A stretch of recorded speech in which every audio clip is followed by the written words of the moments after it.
ત્રીજી વખત નરેન્દ્ર મોદી લેશે પ્રધાનમંત્રી પદના શપથ। શપથ ગ્રહણ પહેલા રાજઘાટ પર બાપુને તેમણે નમન કર્યા। પ્રધાનમંત્રી મોદીએ મહાત્મા ગાંધીને શ્રદ્ધાંજલિ અર્પિત કરી। સદૈવ અટલ સ્મારક પહોંચી પ્રધાનમંત્રીએ શ્રદ્ધાંજલિ આપી। શપથ પહેલા પ્રધાનમંત્રીએ વાજપેયીને શ્રદ્ધાંજલિ પાઠવી। વોર મેમોરિયલ પર શહીદોને શ્રદ્ધાંજલિ અર્પી। શપથ પહેલા મહાન સપૂતોને નમન કર્યા। સાંજે 7:15 ટીમ મોદીની શપથ વિધિ થશે। સતત ત્રીજી વખત મોદી શપથ ગ્રહણ કરશે। રાષ્ટ્રપતિ ભવનમાં આયોજિત શપથ ગ્રહણ સમારોહ। સાંજે 7:15 મોદી સતત ત્રીજી વખત શપથ ગ્રહણ કરશે। 7 દેશના રાષ્ટ્રાધ્યક્ષો પણ સમારોહમાં હાજર રહેશે। શ્રીલંકાના રાષ્ટ્રપતિ રાનિલ વિક્રમસિંઘે, માલદીવના રાષ્ટ્રપતિ ડોક્ટર મોહમ્મદ મુઇઝુ, સેશલ્સના ઉપરાષ્ટ્રપતિ અહેમદ અફીક, બાંગ્લાદેશના પ્રધાનમંત્રી શેખ હસીના, મોરિશિયસના પ્રધાનમંત્રી પ્રવિંદ જગન્નાથ, નેપાળના PM Pushpakamal દહલ, ભૂટાનના PM sharing Tobgay ઉપરાંત શપથ ગ્રહણ સમારોહમાં 8,000 મહેમાનો પણ હાજર રહેવાના છે।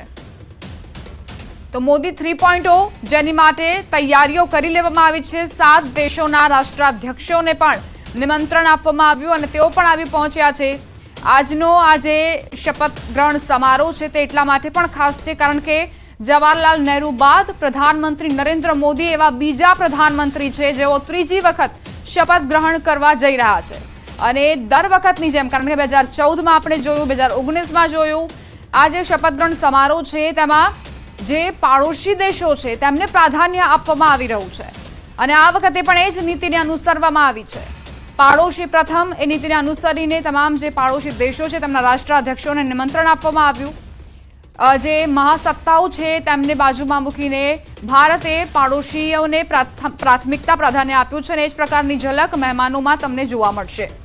7:15 લોકતંત્રના આ મહાપર્વનો ફેસલો જે જનાદેશ આપવામાં આવ્યો છે તેની માટે મહત્વનો દિવસ છે કારણ કે એ ચહેરાઓ જેમને તમે મેન્ડેટ આપ્યો તે આજે શપથ ગ્રહણ કરશે મંત્રી પદના પ્રધાનમંત્રીની સાથે। એવી જાણકારી સૂત્રો આપી રહ્યા છે કે 2 ડઝનની આસપાસ કેબિનેટ મંત્રીઓ આજે શપથ ગ્રહણ કરવાના છે અને સાથે સાથે સ્વતંત્ર પ્રભાર અને રાજ્ય મંત્રીઓ પણ શપથ ગ્રહણ કરશે। બની શકે કે 50-55નો આંકડો તેની આસપાસ મંત્રીઓ આજે જ શપથ લે। જોકે ત્યારબાદ જે એક્સપાન્શન છે તે થશે કે નહીં તેના ઉપર નજર રહેશે કારણ કે ગઠબંધન સરકાર છે, તમામને ખુશ કરવાના છે। પછી એ જેડીયુ હોય, ટીડીપી હોય, અપના દલ હોય, હમ પાર્ટી હોય, एलजेपी હોય, चिराग पासवान।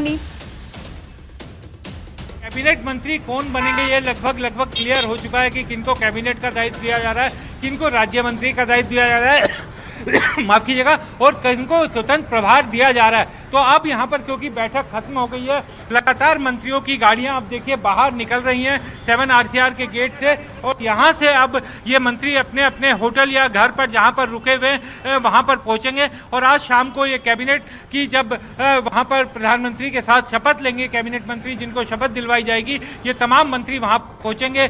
शपथ ग्रहण के बाद कल तक ये उम्मीद की जा रही है कि पोर्टफोलियो डिस्ट्रीब्यूशन की लिस्ट भी आ जाएगी।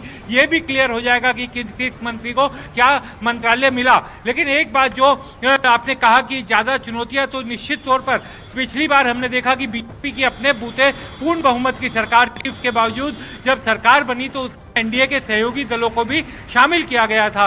तो निश्चित तौर पर अब तो चूंकि एनडीए की एक सरकार जिसमें एनडीए के सहयोगी दलों की जरूरत के बाद उनको शामिल करने के बाद सरकार का बहुमत का आंकड़ा आगे निकला है, तो अब सरकार में ज्यादा बेहतर समन्वय थे, क्योंकि जब सरकार के पास अपने बूते बीजेपी के पास बहुमत था भी उसने एनडीए के सहयोगियों को सम्मान दिया था, उनको मंत्रिमंडल में शामिल भी किया था बाकायदा। और हर समय जब मंत्रिमंडल, जब एनडीए की बैठक होती थी तब उनके साथ मुलाकात भी की जाती थी। तो अब चूंकि इस बार भी हमने देखा कि 2 बड़े सहयोगी दल जेडीयू और टीडीपी, किसी तरह की उनकी तरफ से मांग, नाराजगी, कोई ऐसी चीज सामने नहीं आई, और दोनों बड़े सहयोगी होने के बावजूद अभी तक जो हमें जानकारी मिल रही है, एक कैबिनेट मंत्री और एक राज्य मंत्री उनको दिया गया है। तो निश्चित तौर पर ये कहीं से भी ये चीज सामने नहीं आ रही कि एनडीए के जो चेहरों की एंट्री भी हुई है, पुराने चेहरे भी है, लेकिन नाराजगी जो है छुटपुट वो भी दूर हो जाएगी लगता है।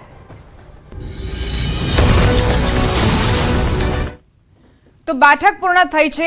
જે મંત્રીઓને, જે સાંસદોને ફોન ગયા છે કે મંત્રી પદ તેમને મળવાનું છે તેમને બોલાવવામાં આવ્યા। ચાય પર ચર્ચા કરવામાં આવી અને એક બાદ એક જે પાર્ટીઓ છે તેમના તરફથી પણ જાણકારી આપવામાં આવી રહી છે કે આ સાંસદોને ફોન આવ્યા છે મંત્રી પદ ગ્રહણ કરવા માટે। ટીમ મોદીની શપથવિધિ પહેલા મોટા સમાચાર। અત્યાર સુધીમાં 36 સાંસદોને કોલ આવ્યા તેવી જાણકારી સૂત્રો તરફથી પ્રાપ્ત થઈ છે। મંત્રીમંડળમાં કોને સમાવેશ અટકળો તેજ બની। 18 રાજ્યોમાંથી સાંસદોને સ્થાન મળી શકે છે। ગુજરાતમાંથી 5 સભ્યો મંત્રી પરિષદમાં સામેલ થઈ શકે છે। ગુજરાતમાંથી અમિત શાહ, મનસુખ માંડવિયા, સી.આર. પાટીલ, એસ. જયશંકર, જે.પી. નડ્ડા જેમની શક્યતા સેવામાં આવી રહી છે। મહારાષ્ટ્રની વાત કરીએ, મહારાષ્ટ્રમાંથી 3 સભ્યોને સ્થાન મળી શકે છે। નીતિન ગડકરીને ફરી એક વખત સ્થાન મળી શકે છે।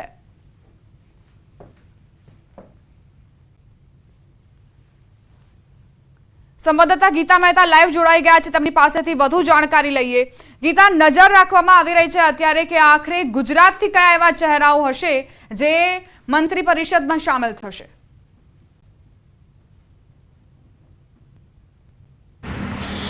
જી, અત્યાર સુધીમાં જે 5 નામો આવી રહ્યા છે જેમાં અમિત શાહ, મનસુખ માંડવિયા, સી.આર. પાટીલ, એસ. જયશંકર અને જે.પી. નડ્ડાના નામો છે।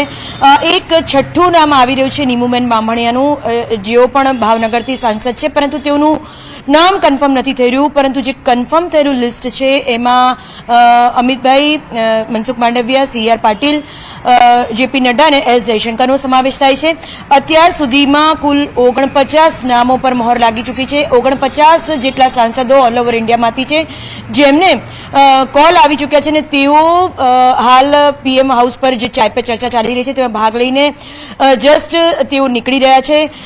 હું આપણે જે 49 સાંસદો છે તેના નામની જો વાત કરું તો અમિતભાઈ શાહ, મનસુખ માંડવિયા, અશ્વિની વૈષ્ણવ, નિર્મલા સીતારામન, પિયુષ ગોયલ, જીતેન્દ્રસિંહ, શિવરાજસિંહ ચૌહાણ, હરદીપસિંહ પુરી, એચ.ડી. કુમારસ્વામી, ચિરાગ પાસવાન, નીતિન ગડકરી, રાજનાથસિંહ, જ્યોતિરાદિત્ય સિંધિયા, કિરણ રિજ્જુ, ગિરિરાજસિંહ, ગજેન્દ્રસિંહ શેખાવત, જયંત ચૌધરી, અન્નામલાઈ, એમ.એલ. ખટ્ટર, સુરેશ ગોપી, ધર્મેન્દ્ર પ્રધાન, જીતન રામ માંઝી, રામનાથ ઠાકુર, જી કિશન રેડ્ડી, બંટી સંજય, અર્જુનરામ મેઘવાલ, પ્રહલાદ જોશી, સાંસદ ચંદ્રશેખર ચૌધરી, ડોક્ટર ચંદ્રશેખર પેમ્માસાની, રામમોહન નાયડુ, કિંજરાપુ, જીતન પ્રસાદ, પંકજ ચૌધરી, સી.આર. પાટીલ, બી.એલ.એન. વર્મા, લાલનસિંહ સોનોવાલ, અનુપ્રિયા પટેલ, પ્રતાપ રાવ જાદવ, અન્નપૂર્ણા દેવી, રક્ષા ખડસે, અજય તમટા, શોભા કરંડલાજે, કમલજીત સહેરાવત, રાવ ઇન્દ્રજીતસિંહ, રામદાસ અઠવલે અને હર્ષ મલ્હોત્રાનો સમાવેશ થાય છે। જી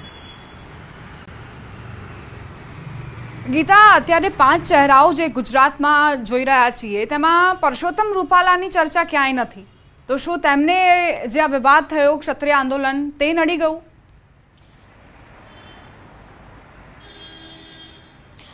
જી, એ ખૂબ જ મોટો મેસેજ છે પાર્ટી માટે, નેતા માટે। ઇવન દેવુસિંહ ચૌહાણને પણ પડતા મૂકવામાં આવ્યા છે અને કેબિનેટ મંત્રી તરીકે પરસોત્તમ રૂપાલા જે અગાઉ કૃષિ અને ફિશરીઝ મંત્રાલય જોતા હતા તેમને પણ પડતા મૂકવામાં આવ્યા છે। આપને અને દર્શકોને જાણ હશે કે પરસોત્તમ રૂપાલાના એક નિવેદનના કારણે જ મોટો વિવાદ ખડો થયો હતો અને ક્ષત્રિય સમાજ જે છે તે ભાજપની વિરોધમાં મતદાન કર્યું હતું, એક આંદોલન ચાલ્યું હતું અને બાદમાં પણ આંદોલનને અલ્પ વિરામ મૂકવાની જાહેરાત કરી હતી, પરંતુ પૂર્ણ વિરામ મૂકવાની જાહેરાત નહોતી થઈ। એટલે રૂપાલાને પડતા મૂકીને એક મેસેજ પણ આપવામાં આવ્યો છે કે કોઈ પણ નેતાએ કોઈ પણ નિવેદન જ્યારે તેઓ પાર્ટીના પ્રતિનિધિ છે ત્યારે કરતા 100 વાર વિચાર કરવો જોઈએ। જી ગીતા, અત્યાર સુધી આપણે જોયું કે જેવી રીતે મનસુખ માંડવિયા છે તેમને આરોગ્યના મંત્રી બનાવવામાં આવ્યા હતા, અમિત શાહ ગૃહ ખાતું સંભાળી રહ્યા છે, તો શું એ ખાતા પર ફરી એક વખત તેમને જ બેસાડવામાં આવશે, તેમને જ સત્તા સોંપવામાં આવશે?